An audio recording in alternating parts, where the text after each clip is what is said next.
Hi, it's Adeline. Some of my closest family members and friends know this story, but I wanted to share something special that God did in my life. And I don't know what you're going through right now in your life. I don't know if you're facing a trial, but I do know that God placed it in my heart that somebody needs to hear the story today. So, when I was in seventh grade, I was in Romania visiting family with my mom. I got very, very sick. I had a very high fever. I remember just I've never ever been that warm in my life, that hot in my life. And as I was crying because I was so miserable, the tears that were going down my face, I was convinced that if I looked in a mirror, I would have seen like burn marks. They felt like fire. It felt like trails of fire. And all of a sudden, I just was not in my body anymore. I was, up kind of like ceiling area looking down upon myself. I could see that my body was miserable. It was in agony. And I just said, God, I'm too young. Please heal me, Jesus. And in that moment, it was instant. It was instantaneous. I saw Jesus. And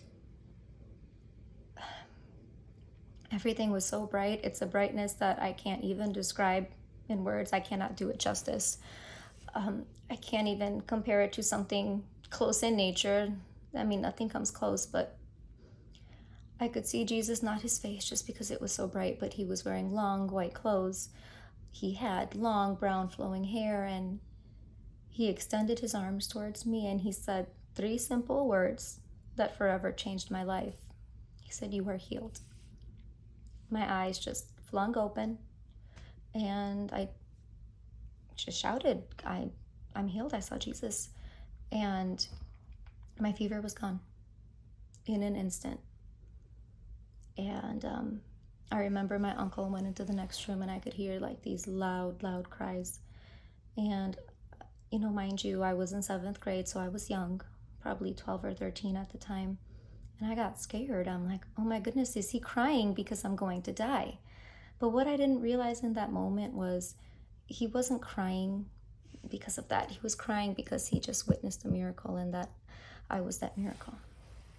I wanted to share this today because some people doubt that God still performs miracles today. They think it ended with biblical times, but he's still alive. He's still answering prayers. He's still healing. It's our hearts that have changed. We are so fixated on having the perfect house, the perfect car, maintaining a certain, not maintaining, but showing a certain lifestyle on Instagram that we have forgotten the essence of who God is. And we're humans. We all want to be seen, heard, and loved by somebody, and we go searching for it everywhere, and we don't realize that God does all those things and more. He hears every prayer that you say, even though it might not feel like it. And he notices and catches every tear that you shed. And unlike man, he's never going to let you down. I came across something on Instagram the other day that I posted. It was very brief. It talked about how Jesus died for us in public, but so many Christians live for him in private. And those words really resonated with me because I think it's true. It made me reflect on my own life and question if I truly proclaim God's goodness to others. And, as believers, we have our own unique experiences or even testimonies that we've heard from others, and we keep them quiet. We keep them in our hearts. We don't proclaim it. We don't testify to believers around us to encourage them or to people who are non-believers. We just keep it to ourselves, and that's not what Jesus ever intended us to do. I'm reading the book of Luke this month, just to prepare for the Christmas season. And today I read Luke 8. And there are some verses, specifically verses 16 through 18, that I want to read. No one lights a lamp and hides it in a clay jar or puts it under a bed. Instead, they put it on a stand so that those who come in can see the light. For there is nothing hidden that will not be disclosed, and nothing concealed that will be known or brought out in the open. Therefore, consider carefully how you listen. Whoever has will be given more. Whoever does not have, even what they think they have, will be taken from them. It's our responsibility to proclaim God's goodness and not hide it. It's our responsibility to be a light. So the next time you're feeling overwhelmed or questioning if God is paying attention to you, I want you to remember this. Your soul is so important.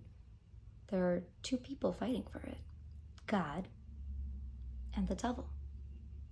God is fighting for you, and he loves you. I'm not an extroverted person. Posting videos is not me. God put it on my heart yesterday to make a video, and I wrestled with this idea because it's not something I'm comfortable with.